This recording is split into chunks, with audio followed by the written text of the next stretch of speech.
Well, it's typically English weather. It's a not so typical English palace back there, and then of course you've got a typically English car as well. Welcome to a brand new episode of CNB. I am Siddharth Vinayak Parthankar. Thanks for joining us, and as you can guess, I'm not here to give you a tour of that palace. Instead, we get to know the new Range Rover a lot better today.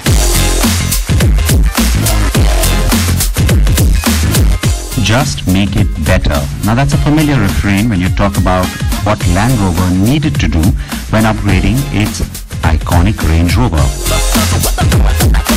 The flagship SUV had already grown in size and opulence with the current generation, and now with the midlife upgrade on that 4th generation car, you get more luxury, tweaked looks and a brand new hybrid powertrain. I am aiming to drive it, and specifically at the magnificent Blenheim Palace.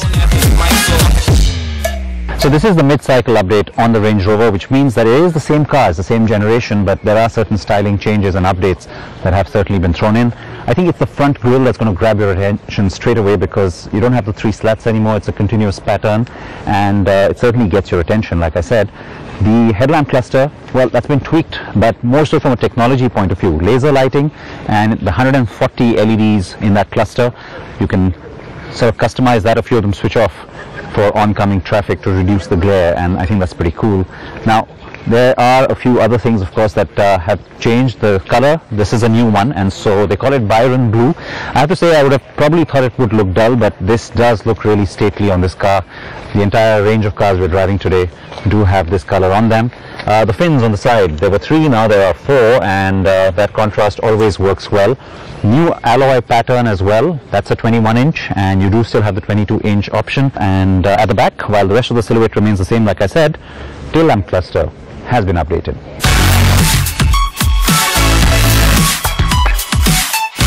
Did you hear me saying hybrid? Yes, you did. More specifically, the Range Rover P400e. Inside the cabin is where things get swankier than before. Yes, that was possible apparently. The Velar's Touch Pro Duo screens have been carried over. That means the central stack now gets the 2 touch screens with the floating touch dials on the one below. The 2 screens house pretty much everything you need, from navigation to music to the terrain response system settings. Still really luxurious back here, great use of materials, the leather, the wood, and the seats are updated because they're a little bit deeper now and so more comfortable, says Land Rover. Of course, they still recline. You still have the option of the long wheelbase car, extremely popular in markets like ours. And even on this one though, on the side that's diagonally across from the driver, you can push the seat far up front, and all of that happens with the controls right back here. And it allows you to recline the seat and also have a little footrest that pops out, and you can really relax. So while that's happening, let me also tell you that there are a couple of other things that have changed. You now have a little touch panel of sorts here, which has 4 different functions. You can turn off the volume, you can of course access the reading lights, and then the screen as well, which opens up to the nice panoramic roof and lets some of that sky in.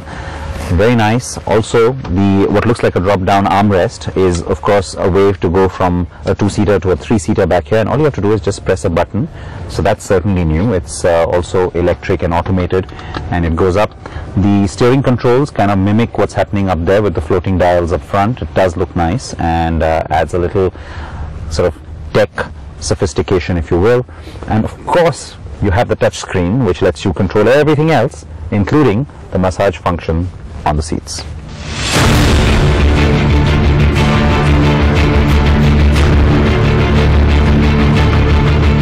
In fact, the extended wheelbase has now achieved what Land Rover wanted, to slowly move the Range Rover to Bentley or even Rolls-Royce territory. The current generation car, when it came out in 2013, had already heralded that move, and the arrival of the fourth Range Rover, Velar, last year, explained just why too. Now this car that I'm going to be driving today is the PHEV. That's the plug-in hybrid electric vehicle, and that's something that we've seen on the Range Rover before, but it was more experimental. Now it goes mainstream, and that's not surprising given that this is the flagship for Land Rover. Of course, we're not going to get it in India anytime soon.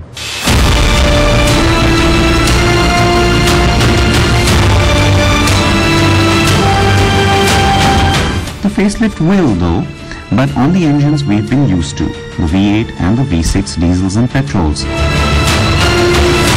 The PHEV option, as Land Rover likes to call it, or plug-in hybrid electric vehicle for the uninformed, is also available on the Range Rover Sport. But let's stick to the Range Rover, shall we?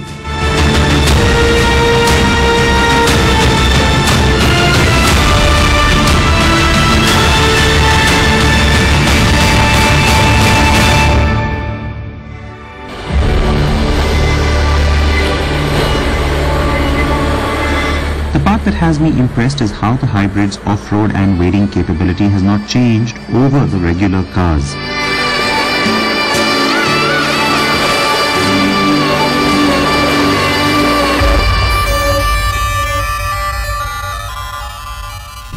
Well, you heard all the beeps, and that's of course because we started wading through the river here, and I don't want to hit any of the ducks that are in the way.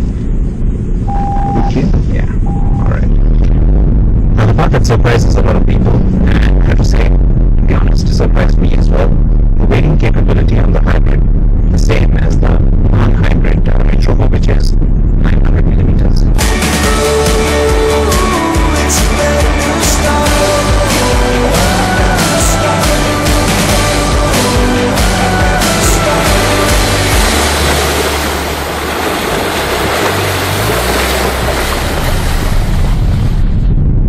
Going off-roading, typically the preference is to opt for a diesel vehicle because you get a lot more torque, and of course that helps you in some sticky situations.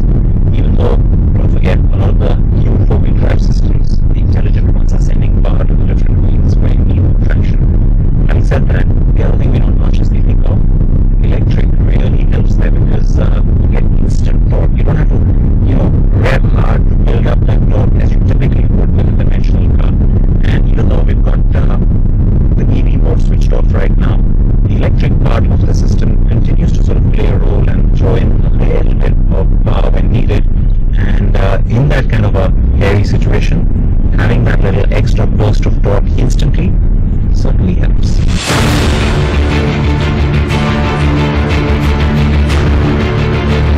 It is rather strange though to think about a Range Rover with a 4-cylinder engine under the bonnet. After all, no Range Rover had offered anything but a V8 as standard and subsequently a V6 option until now. Now all of the updates that you've seen on this Range Rover, they're not just restricted to the hybrid. You do get this on the regular Range Rover too, which means that the combustion engine versions will have it, and so we will get it in India as well. Now one little difference that this car and the combustion engine version do have, you remember how with this Range Rover this generation brought in something called all-terrain progress control. Well, the hybrid doesn't need it because of course the electric part of the car, which supplies enough torque to all the wheels at all times, kind of mimics that system anyway, and so which is why it doesn't have it, but the regular one still will. The 2-liter Ingenium engine puts out 294 bhp, but combined output is 396 bhp. And you get a whopping 640 Nm of peak torque that's available instantly, like I said. That makes the PHEV more powerful than the standard V6 variants, though lower than the V8 supercharged variants, of course. The car can run in pure electric mode, eerily silently I may add, for 51 kilometers. The car will go as fast as 130 kilometers per hour on pure electric mode as well. It responds with surprising alacrity given its size and bulk. And honestly, the performance can put many more powerful engines to shame. The drive is also stately and smooth, with nary a flinch except at higher speeds, where the sheer weight of the car starts to play catch-up.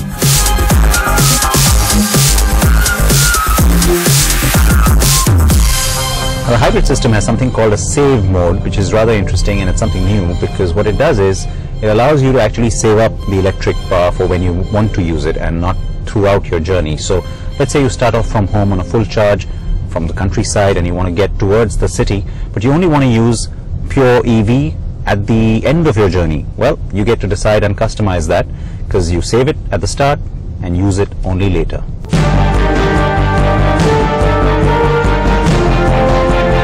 Too bad it's not coming to us though, but let's be fair, to the Range Rover customer in India, it will be the softness of the leather, the clarity of the speakers, the feel of the plush carpeting and the firmness of the massage function that will matter the most. So from that point of view, the Range Rover will now pamper you even more. And all of that stuff is most definitely going to be on offer when the car debuts in India later in the year. Expect prices to stay sky high, but then that in itself is part of the allure to this buyer anyway, isn't it? Now that you've seen the facelifted Range Rover in the previous segment, it's time to show you the facelifted Range Rover Sport as well. But I'm going to do that with a delicious twist. You see, along with the facelifted Range Rover Sport, the company has also decided to give us the updated Range Rover Sport SVR. The potent version of the regular car, or you can call it its evil twin. The new SVR also brings us two new colors, Velocity Blue and Madagascar Orange. And yes, surprise, surprise, I chose to go with the orange one and not the blue.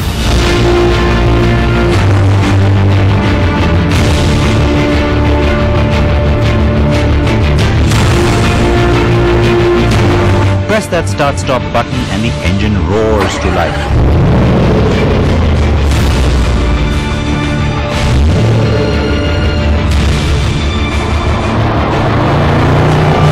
I began my drive on some country lanes and small highways before making my way to Fen End to get the car on a track.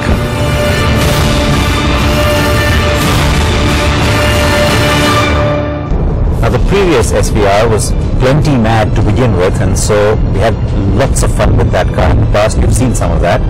So with the new car, there is the promise of things getting even more fun.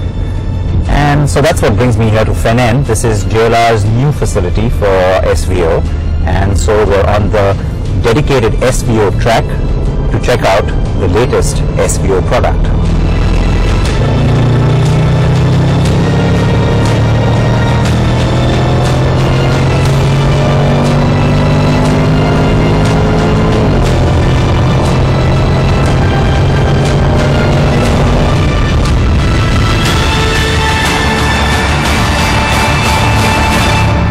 The car is lighter than before, and there have been a few tweaks made even to its suspension.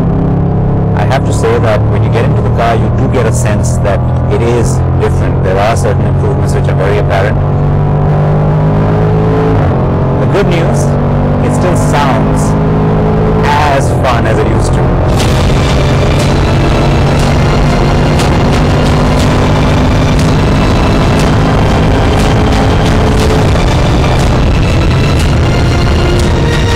So, can you scare your neighbors with that? I think so.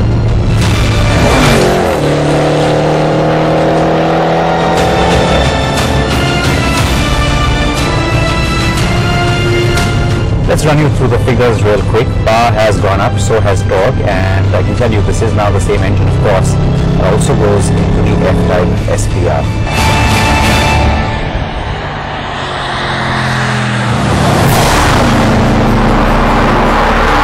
So the Range Rover Sport already gets the 5-litre supercharged V8 petrol engine that now makes a staggering 567 bhp and 700 Nm of peak torque. And boy, can that power plant sing!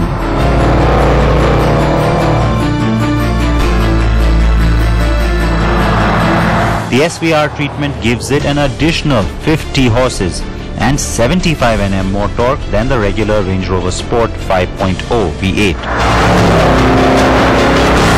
The gearbox is the 8-speed torque converter, of course. A few minutes out and two things strike you immediately about the updated car. It is now a tad surer of itself. There's poise with that drama, if you will. The front end feels more sorted and the engine is even more refined than before. The Range Rover Sport was always a very dynamic car and takes to sporty driving with ease. The update is lither and feels more agile, and on the SVR that goes up several notches. The chassis is very well balanced and the car's steering is quite precise. This allows you to launch it in and out of corners with a fair amount of confidence. It doesn't give you the impression of being a large SUV and almost gets to a smaller car characteristic on the track. Top speed is 280 km per hour, and all of this while staying a true Land Rover. That's to say that it can still go off-road and into the water like its non-SVR sibling.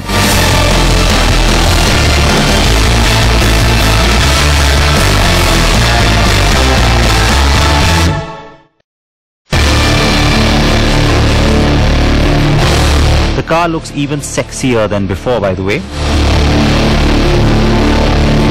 And some of that is part of the facelift on the model line in general, while some is specific to the Sport SVR. So it's certainly the loudest SUV from Land Rover, also possibly the most fun. Now the SVR Sport was always a nice, mad, crazy, fun car to drive, especially on the track. It's only gotten more so, and you've seen a little sample of that already. Visually though, remember, this is also the facelift of both the Range Rover and the Range Rover Sport, and so you're getting some of those new elements in here.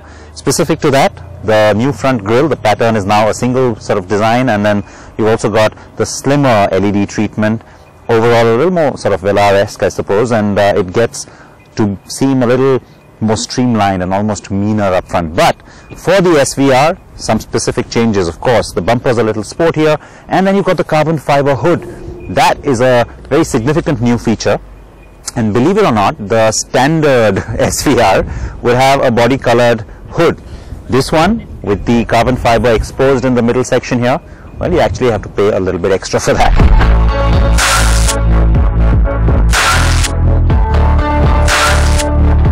At the back, the slim treatment continues with the redesigned tail lights and bumper, and you get the rectangular twin exhaust at the base. The two-tone roof offering is still very much there. Inside, the Range Rover Sport now gets the Velar's Touch Pro Duo infotainment system, just like the facelifted Range Rover does. 14 power points, including a regular plug-in like your house, an activity key, and a virtual cluster make the refreshed cabin look very modern indeed.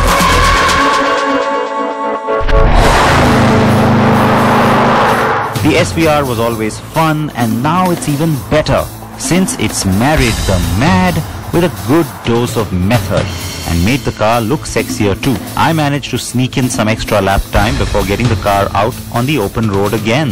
So I'll go off and do that. Expect the car to launch in India by the end of the summer.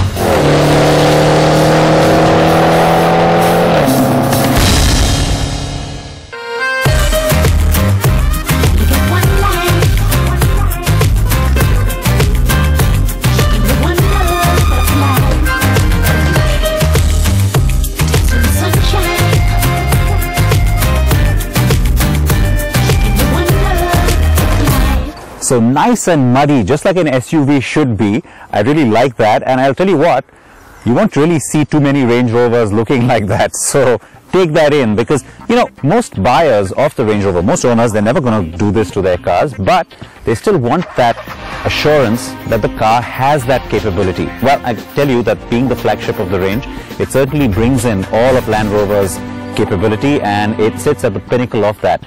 And don't forget, this car, also the hybrid. With that, it's a wrap on today's program. I hope you enjoyed a look at the new Range Rover and also the hybrid within it.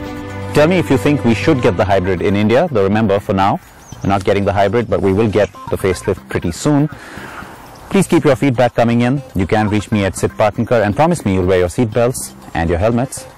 Join me next week. Bye-bye.